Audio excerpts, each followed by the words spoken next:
E aí, pessoal, então vamos lá aqui para estar criando nossos recursos da AWS no console da AWS. Então, se você criar uma conta nova da AWS, você vai parar nessa página inicial do console, né?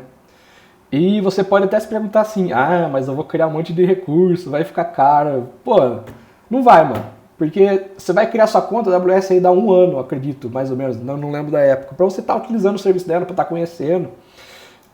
Então ela te dá um tempo de disponibilidade, de recursos grátis, assim, para você estar conhecendo o serviço. E se sua conta já tiver um ano, de você tiver gasto, pô, tu vai gastar aqui nem $1, pô. Nem $1 de recurso, contanto que você cria e depois apaga. Eu também não gasto nada, não cheguei a estipular, mas várias vezes eu fiz esses testes, criei, apaguei e não consumo nada. Eu tô com um custo aqui que eu estava utilizando um serviço chamado Roast 53, né, que é um serviço de roteamento de DNS, porque eu tinha um serviço antigo, já paguei tudo. Então cobrava aí $1 por mês de rota 53 meu. Então é barato. Se você for pensar, dependendo do serviço, se seu fluxo não for alto, é barato. Então não se preocupe com o preço. Não tem cartão? Pega do pai, pega do vizinho aí, vai dar um jeito. Vamos estudar esse cacete aqui. Beleza? Então por onde que a gente começa? Vamos começar pelo principal serviço que vai agregar todos os outros nós, que é a VPC. Mas é obrigado? Sim, é obrigado, porque dependendo do serviço que criar, já vai perguntar qual VPC você vai utilizar. Você não tem? Então tem que criar. Então vamos criar VPC. No painel de VPC é bem legal, porque ele cria um monte de coisa junto se você quiser. E aqui você vê, ó, todos os serviços de VPC que você já criou. Serviços derivados de VPC. Né? Endpoint, subrede, network, grupo de segurança, enfim. Então a gente vai aqui e cria uma VPC. Então ele te dá a opção, somente VPC, VPC e muito mais. É interessante muito mais porque ele já deixa pré-criado todas as camadas até pegar a parte de exposição da internet. Então, vamos ter a VPC, vamos ter a subrede, a tabela de rotas e a conexão de rede, que no caso vai ser da internet.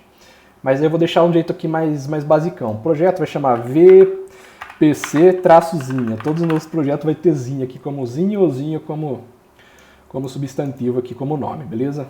Aqui então a gente coloca a VPC muito mais. Bloco a gente não precisa mexer, pode deixar disso aqui mesmo. Alocação padrão. Número de zona de disponibilidade. O RDS ela precisa de mais de uma, então deixa em 2 mesmo.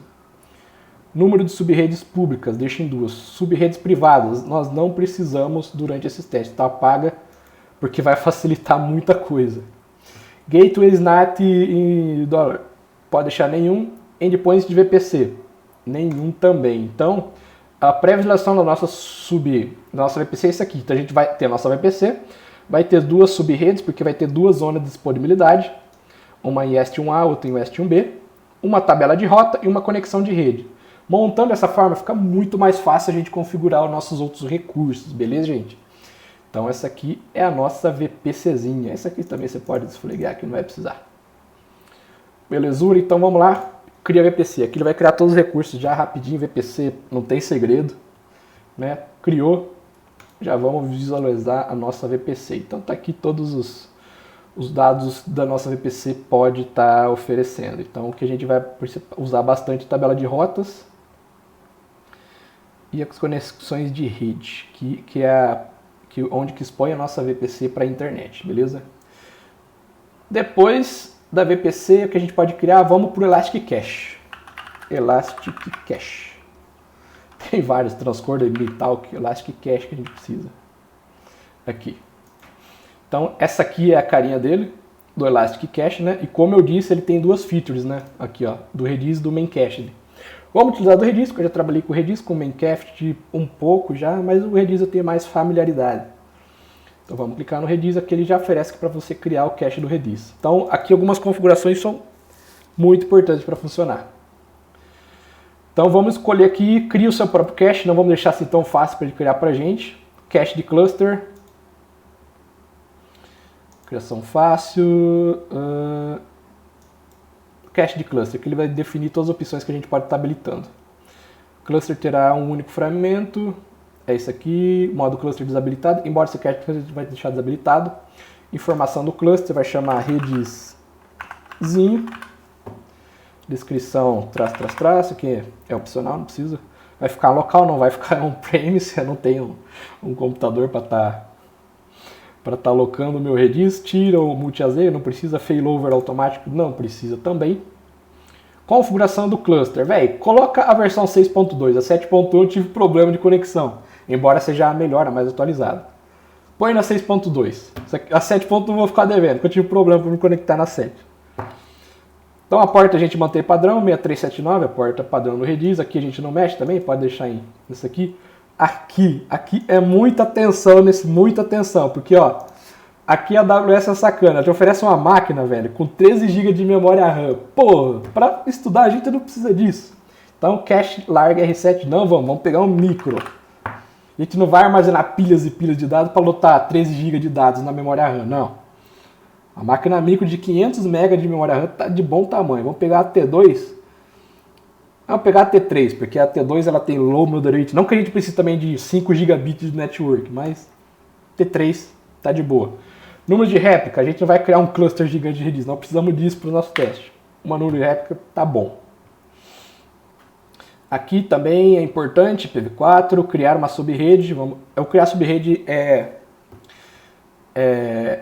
um passo que eles exigem, então vamos criar aqui, ó, redis-subrede. Vamos criar o nome da subrede, descrição opcional, só para falar que você descreveu alguma coisa.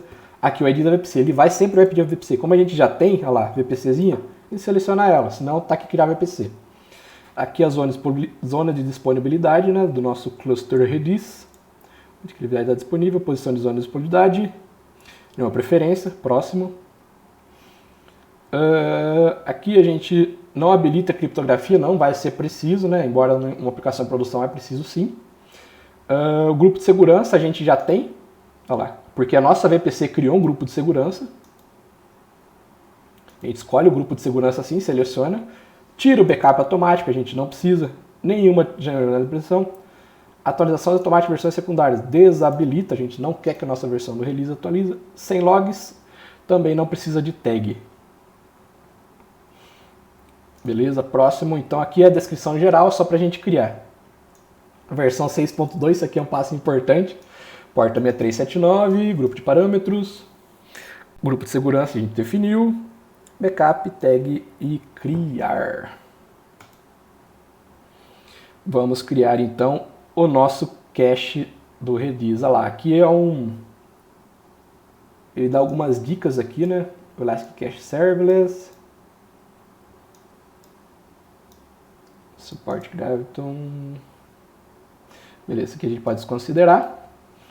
E tá criando. Cara, para criar clutch do redis é um saco, porque demora para criar. Eu falo demora assim o quê? Uns 10 minutos? Ou 5, 7, 8? Demora, então a gente não vai ficar esperando aqui. Enquanto cria, próximo passo, vamos criar a EC2. Para a gente estar fazendo a conexão Bastion. Vamos lá aqui então para nossa EC2 que tem algumas... Esse aqui é o painel de EC2. E a gente vem aqui em instâncias, ó, a gente vê que não tem nenhuma. E vai ter a opção aqui, executar instâncias e executar instâncias. O botão de executar instâncias ele está amarelando em vários cantos, que é para executar nada mais é do que criar uma EC2. E para quem não sabe, EC2 o que é? Um pequeno computadorzinho, um servidorzinho Linux, né, que vai estar alocado na AWS só para a gente usar, do jeito que a gente quiser, com IP público, isso é importante. Então vamos aqui, executar instância. Como que vai ser o nome da EC2? EC2-zinha, EC2zinha. Vai ser o nome da EC2. Qual sistema operacional? Ubuntu. Que eu mais estou familiarizado, ou que você tiver mais familiarizado, também você pode estar escolhendo. Então aqui alguns dados, né, de como vai ser as características da nossa EC2, Ubuntu Server, arquitetura, x86, ou a gente pode escolher ARM também. E aqui é o tipo de instância. Aqui ele não foi tão sacana, ele já pegou um T2 micro, ó, falou, o T2 micro está de bom tamanho para você utilizar. Tá bom, vamos manter a T2 micro então. Que ele não ofereceu uma X-Larga assim de cara lá, mas tem também. Ó. Tem até qualificado para nível gratuito, ó. Então ele praticamente não vai cobrar, você vai ter alguns preços aqui sim. Ó. Beleza? Par de chaves de login. Cara, isso é essencial. Se a gente não tem par de chaves, a gente não consegue logar. O que é uma par de chaves? É um arquivinho que ele vai gerar .pen para você poder estar utilizando para conectar na sua EC2. Então vamos criar o par de chaves aqui. Aqui eu não tenho nenhum, até tinha, mas já apaguei. Vamos criar o par de chave, não tem segredo. Nome do par de chave, par traçozinho. RSA UID, vamos usar RSA que é o mais basicão. Formato, aqui a quinta série bate jeito. A gente quer ponto .pen ou a gente quer ponto .ptec. Vamos deixar ponto .pen porque eu não uso PuRI, eu uso direto o CMD do Windows, né? Ou poderia ser do Linux também. Mas vamos deixar em ponto .pen. Então a gente vai criar o par de chaves aqui, ele já põe para fazer o download, não tem segredo. Já criou, até mais um criado aqui com um parzinho, um nome. Mais tranquilo. Criando... bom, vou deixar ele aqui por enquanto, depois que a gente vai utilizar. Vamos seguir aqui para o próximo passo. A partir do momento que ele criou, a gente pode esquecer dele por enquanto.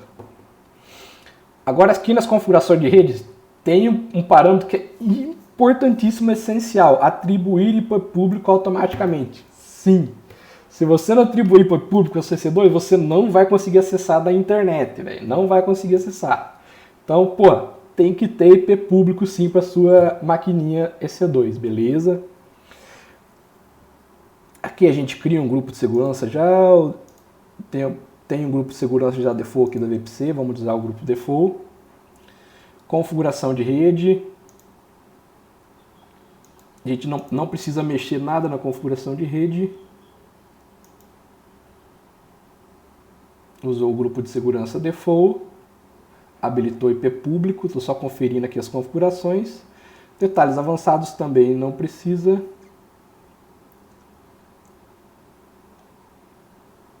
Tem bastante configurações aqui para a gente estar criando a nossa EC2 personalizada, mas por enquanto é isso aqui. E a gente põe para executar a instância. E para executar a instância 2, cara, demora tão quanto o Redis, a instância do Redis. Então a gente vem aqui, vê, pendente. Então você não consegue criar e já está entrando na sua instância, mas importante detalhe aqui, IP público. Então eu sei que você vai tentar bater aqui na minha máquina, mas depois dessa aula aqui eu já vou encerrar e acabou. Você não vai conseguir acessar nada. Beleza? Mas é importante ver isso aqui. A minha EC2 tem IP público? Tem. Então eu consigo acessar da internet. Beleza, de boa. E cara, ela já está executando. Eu acho que a gente já consegue até entrar. Vamos ver... Beleza, então esse aqui é a instância, a gente vem aqui em instâncias e seta todas as instâncias que a gente tem de EC2. Clica aqui.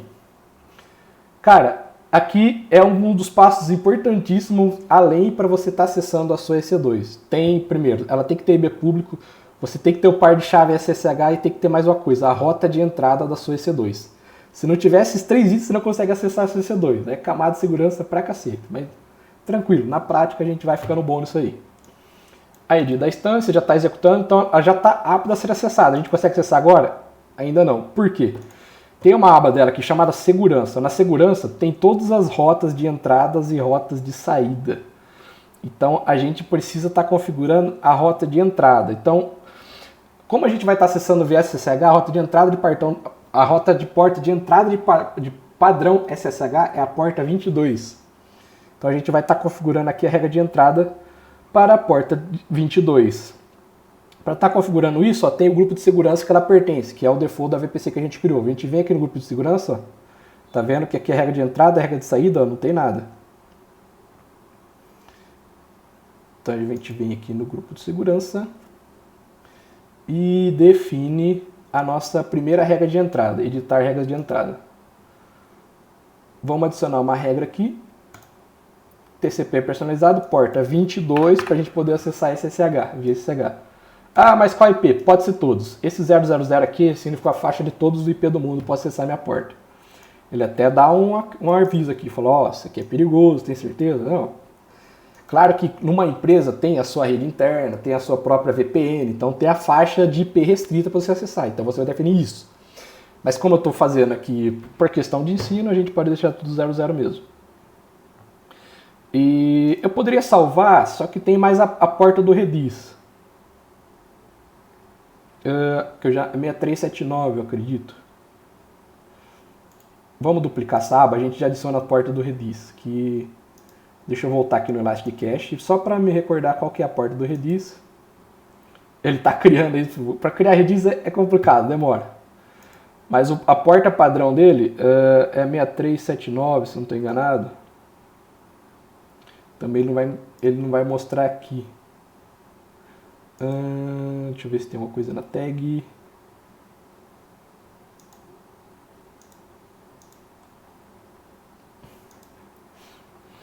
Também não tem problema, esse aqui não vai ser o problema, não vai ser, a gente não precisa de agora, vamos deixar aqui, coisa a gente vai adicionar depois. Mas o importante para a gente acessar é a 22 aqui mesmo. E salva a regra. Salvou a regra de entrada, a gente volta aqui nas nossas EC2 instâncias. Ó. Já está executando a ID da instância. E a gente vai aqui em segurança e vê, ó lá. Agora de regra de entrada, está permitindo você acessar a porta 22. O que isso significa? Significa que você pode acessar a sua EC2 pela porta 22. Se você, de repente, tiver um outro método de acesso que não seja via SSL, tem que ver qual porta que ele vai consumir, porque por enquanto vai permitir só 22. Então vamos aqui em instâncias, da nossa instância já selecionada, vamos aqui conectar. A gente pode conectar tanto via SSH, que já deixa um comando pronto aqui, não tem segredo, é um comando pronto para você estar conectando, ou também a gente pode conectar via navegador. Então, como a gente habilitou IP público, habilitou acesso à porta 22 e tem a chave SSH, vamos conectar primeiro via navegador. Clique em conectar, ele vai direcionar aqui para uma janela nova, vai estabelecer a conexão, olha lá, e já vai liberar. Mas isso, lembre-se, só vai aparecer essa tela se você tiver liberado o IP público, se você tiver criado a chave SSH, se você tiver habilitado a entrada na porta EC2, habilitado na porta SSH, a porta 22. Beleza? E criada a chave SSH. Então aqui é um Linux Ubuntu, a gente pode ver. Não tem nada.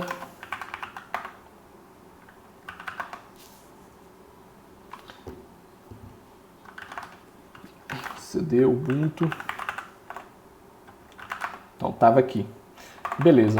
Existe alguma configuração, deixa eu abrir aqui, que você habilita no começo, mas por enquanto essa EC2, que eu notei uma característica dela, está vindo sem acesso à internet.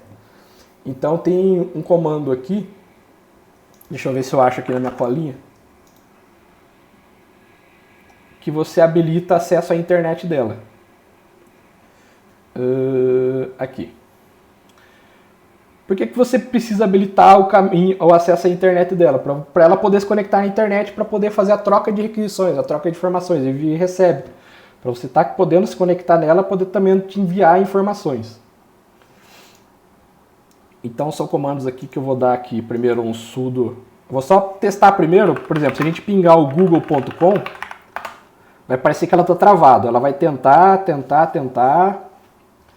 e não vai ter sucesso.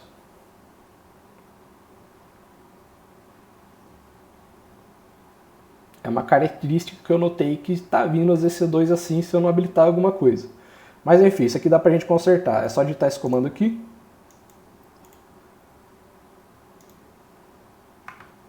Aqui vai demorar um pouco. Esses dois comandos.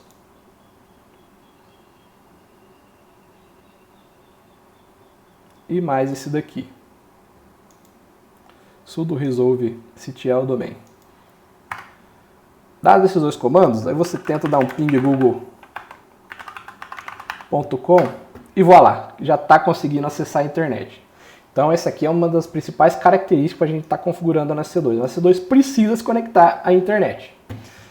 Belezura, então aqui a gente pode dar um Ctrl+C para parar tudo isso daqui. E agora a gente vai voltar a estar observando o nosso cluster do Redis. Ok? Eu vou duplicar essa tela aqui. Vamos ver como é que está o nosso Elastic Cache. Criou, olha lá, agora já está disponível aqui o nosso Redizinho. Pra você ver, demorou mais ou menos o que? 5, 6 minutos. Então ele está na porta 6379. Já que a gente sabe já que porta que ele está, ele tem um endpoint primário, isso aqui é essencial para a gente estar conseguindo acessar ele. Vai estar na 6379. Vamos lá, na parte de segurança aqui da nossa EC2 e liberar a porta 6379 para estar conectando o nosso gerenciador de Redis local aqui na máquina local. A gente vai aqui no grupo de segurança. Tem a regra de saída e a regra de entrada. A gente vai editar, dá uma olhada aqui. Editar regras de entrada. Adicionar regra, TCP personalizado. 6379, que é a porta do Redis. E salva a regra, beleza. A gente volta aqui para EC2, instâncias, vem aqui no ID da nossa, e quando a gente vir na aba de segurança lá, agora está habilitado aqui a porta do Redis, que é 6379. A gente já consegue acessar pela nossa EC2 o nosso Elastic Cache, mas aí teria que instalar o gerenciador CLI do Redis e por enquanto eu não quero fazer isso. Vamos fazer isso na nossa máquina local mesmo. Então agora o nosso Elastic Cache já está disponível a ser acessado pela nossa EC2. Belezura? O próximo passo agora, depois da EC2, é criar o RDS.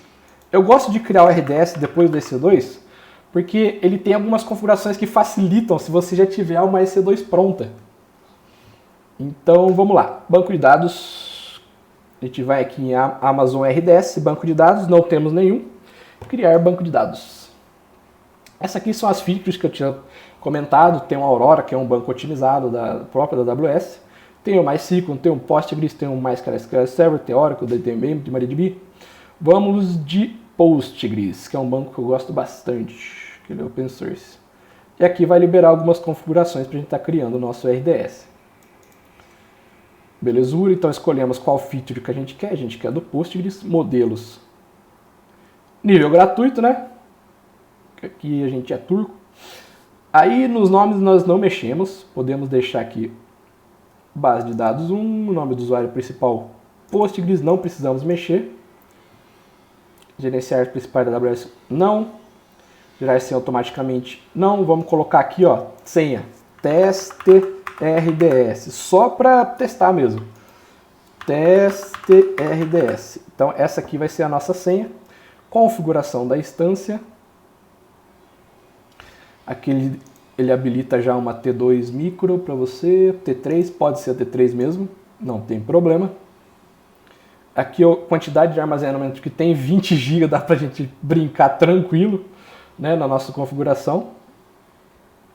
Conectividade, isso aqui que eu tinha citado, se a gente já tem uma EC2 pronta, fica muito mais fácil. Então a gente vem aqui, ó, conectar-se a um recurso de computação EC2. Pronto, qual EC2 que a gente quer? Já temos aqui, ó, nossa EC2inha. Pronto, lá já pega todas as configurações de VPC, já tudo automático já. Então fica muito mais fácil de estar criando nosso RDS. Configuração automática. Cria um grupo de subrede, escolher existente. A gente já tem um grupo de subrede aqui. Deixa na configuração automática mesmo. Acesso público? Não. Deixa o nosso RDS trancado apenas aos serviços da nossa VPC. Grupo de segurança adicional, a gente não marca nada. Zona de disponibilidade, a gente deixa aqui na West One A. Autenticação do banco de dados, autenticação de senha, não precisa de ser Kerberos nem do IAM, pode ser da senha mesmo. Monitoramento, desmarca o monitoramento, que a gente não quer. Aqui tem um custo pré-estimado, só que eles não vão cobrar isso aqui imediatamente, só se você usar o mês todo, com bastante tráfego. Então, isso aqui desconsidera, tá de boa. Se você criar e apagar, eles não vão cobrar, velho. Tá tranquilo. Confia. Custo estimado, aqui tem uns par de avisos, né, sobre custo, tudo. Então, é isso aqui que a gente precisa para estar criando o nosso RDS. Escolhemos o nome a gente pegou o default mesmo, Postgres. Configurações, database 1, esse aqui é o usuário principal, Postgres, que a gente vai acessar, né, a gente vai estar acessando via o Dbeaver, que é o nosso gerenciador de banco de dados. Gerar senha automática, não, a gente já criou, a senha é teste RDS. Máquina é a máquina que ele sugere, o armazenamento vai ser SSD, poderia ser em HD também. Alocado 20 GB e é isso, a gente pode criar então o nosso banco de dados, que demora um pouquinho também. Não é tão demorado assim igual a instância do Redis, mas demora lá, e está criando agora no momento. E enquanto cria, a nossa instância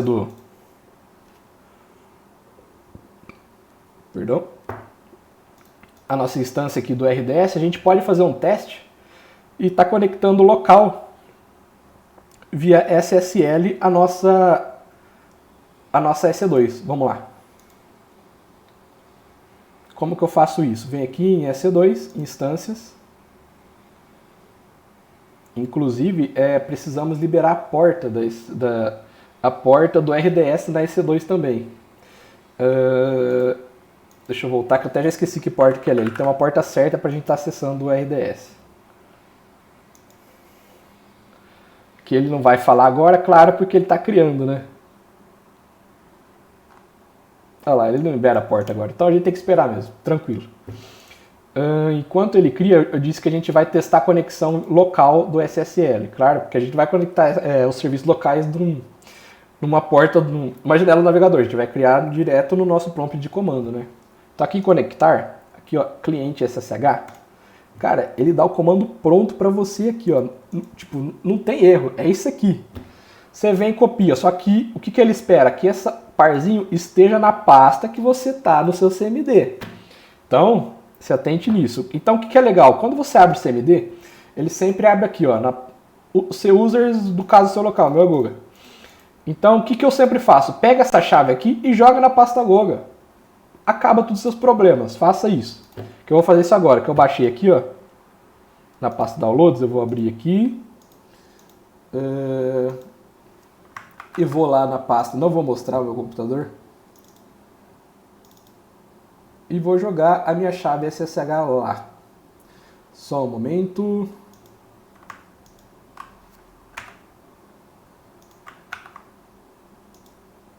Que eu estou fazendo isso agora.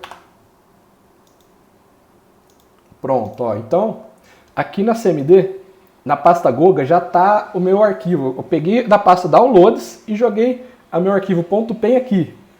Cara, se eu fizer isso, não tem erro. O segredo é se ele vai procurar o parzinho .pen, tá lá, e vai conectar, quer ver? Então eu copiei aqui o comando, vou no CMD, já que o meu arquivo está aqui na pasta Goga, eu não vou dar um listar arquivo, porque tem muito arquivo nessa pasta. E também não é necessário. Então eu vou vir em colo. Ele não copiou, zerar. Vou copiar aqui.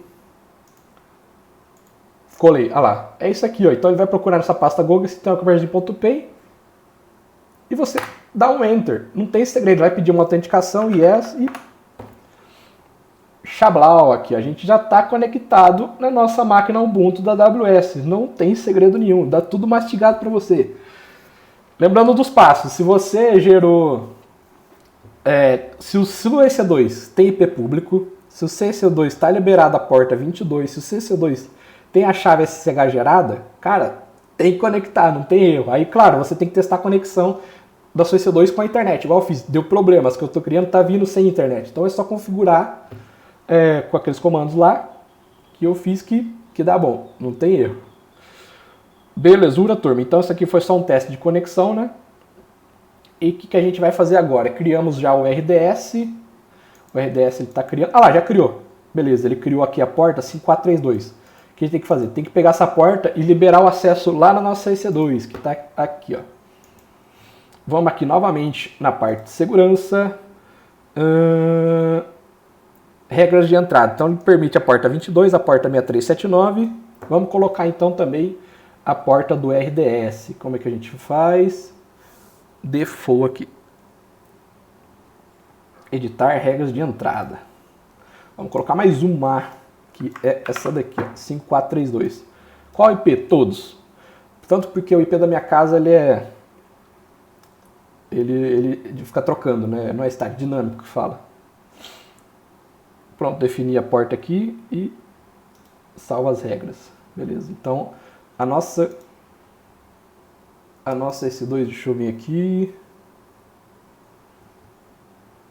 Não, acabei vindo no menu errado. EC2, instâncias. Instância aqui. Menu de segurança lá, já está permitindo a conexão do RDS 5432. Belezura, então já configuramos tudo que a gente tinha que configurar na nossa EC2. Tá tudo certo. O que falta agora para a gente criar? Falta criar um SQS e um bucket S3, mas para comunicar com o bucket e com o SQS é preciso do usuário IAM. Então vamos criar o usuário do IAM. Aqui é nosso acesso, a gente pode fechar, não vamos precisar dele agora. Vamos lá para o IAM. Por que eu preciso do IAM? Porque tanto o serviço do bucket S3 quanto o serviço do SQS, eles precisam de um usuário para saber que está acessando eles. Então eles permitem acesso da internet, não é igual o RDS e o Elastic Cache que são trancados a uma rede privada, digamos assim, né? Então a gente vai criar aqui um usuário do IAM para poder estar acessando o nosso SQS e o nosso bucket S3. Então o usuário, tem o 0, vou aqui criar o usuário vai chamar Douglas. Próximo, anexar políticas diretamente, e a gente vai clicar aqui, ó, Administrator Access.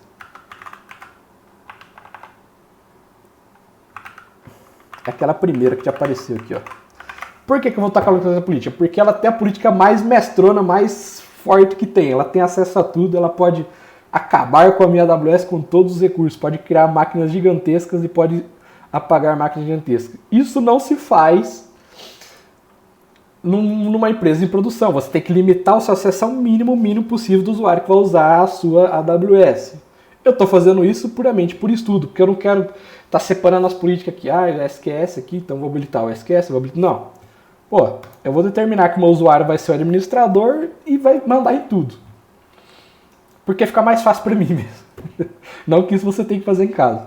Mas para estudar você pode fazer, não tem problema. Mas se você de repente tiver um serviço que você vai ganhar dinheiro com isso, você não pode fazer, pô. Beleza? Então o usuário Douglas, ele vai ter o administrador acesso. A gente pode até dar uma olhadinha aqui, ó. O que ele faz, o administrador acesso? Cara, ele tem 400 permissões. Cadê? Olha lá. Ele pode acessar tudo. Ó, acesso total. Tudo acesso total. Esse meu usuário Douglas do IAM. Tudo. Beleza? Então vamos voltar aqui. Eu acabei abrindo o serviço de... não, tá aqui. Beleza. Tudo. Então eu vou criar o usuário. E depois de criar o usuário, o que é importantíssimo a gente fazer? Criar uma autenticação para o usuário. A gente vê aqui em Douglas. Chave de acesso, isso quis dizer, criar uma chave de acesso, porque não adianta a gente ter um usuário se ele não tem uma chave de acesso. Ele vai estar lá, ele vai poder acessar tudo, mas como, né? Tem que ter uma chave de acesso. Criar chave de acesso. Aqui ele pede para você explicar, pode colocar aplicação, execução e serviço computacional da AWS. Compreendo, tarará. Próximo. Valor da etiqueta de descrição, que é o nome da chave dele. Vou colocar chave traçozinha. Pronto. Criar chave de acesso. Então aqui, esse aqui é como se fosse um login do meu usuário Douglas, que é como se fosse a senha do usuário Douglas. Não tem problema mostrar, porque depois eu vou apagar e vocês não vão ter acesso de nada. Mas o que é legal aqui, ó, baixar o CSV do arquivo, velho. Porque uma vez que eu saio dessa tela, não tem como voltar. Eu vou ter que apagar essa chave e criar outra.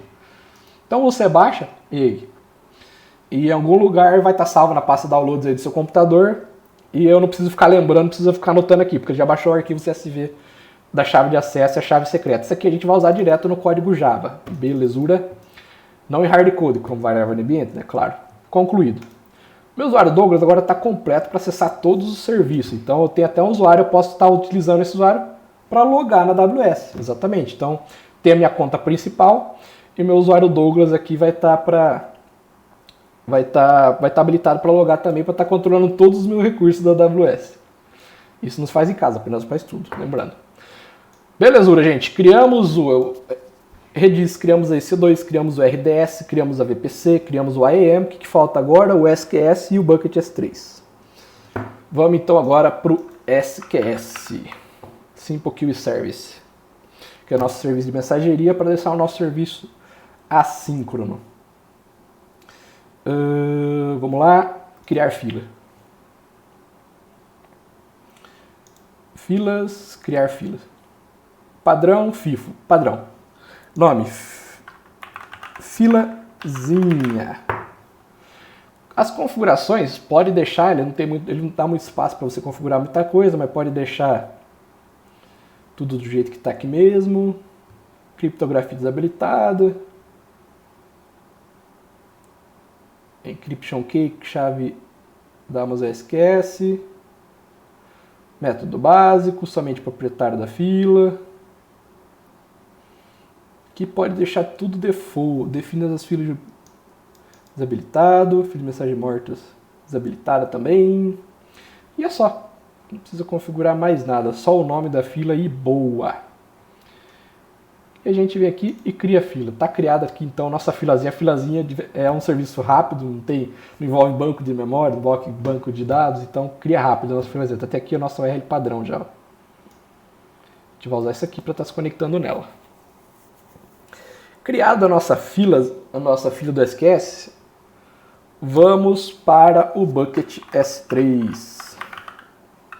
Existem vários tipos de S3, para quem já tirou uma certificação. Eu já tirei a Cloud Practitioner. Tem gente que sabe que tem o S3, S-Glassor e outros tipos de S3. Mas a gente pode usar o S3 basicão aqui. O que faz o serviço do Bucket S3? É um serviço que você pega arquivos e joga lá. Só que é um arquivo completão. A gente consegue ler, listar, excluir, apagar, criar bugs, tudo via código. Scripts a gente armazena lá também. Então é um serviço de armazenamento, só que de arquivos, né? Não é igual armazenamento de dados, que a gente tem que ter padrões de arquivos, padrão de dados. Então, onde que a gente vai deixar o nosso bucket, o nosso balde? Propósito geral, nome de bucket. Bucket traçozinho. Copiar configurações, não. ACLs recomendadas, deixa isso aqui mesmo. Bloquear todo acesso público, sim. Vamos bloquear acesso público.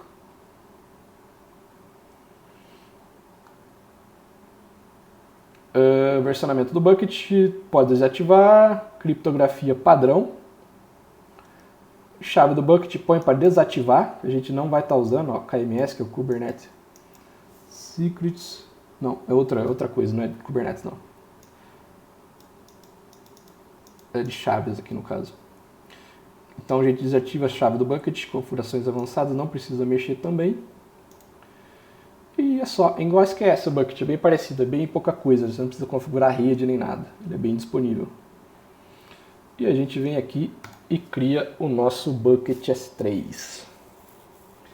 Tá aqui então o nosso bucketzinho. Recapitulando tudo que a gente criou, vamos lá. Primeiro, VPC, criamos uma rede para colher todos esses serviços.